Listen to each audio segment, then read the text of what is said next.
There are good talent in multi-year.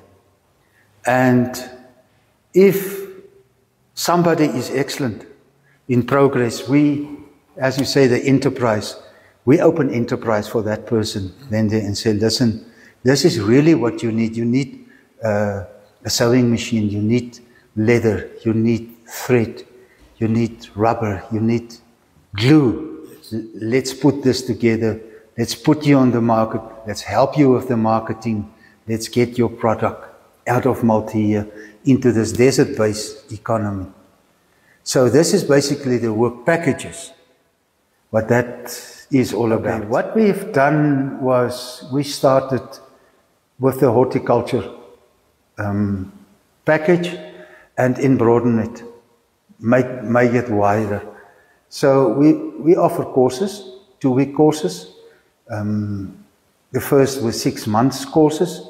Then we see that there are a bigger need. One cannot stick with 6 people for 6 months. There are a greater need.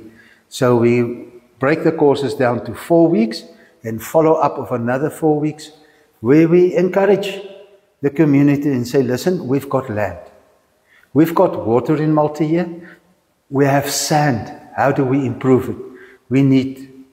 We start learning how to make compost.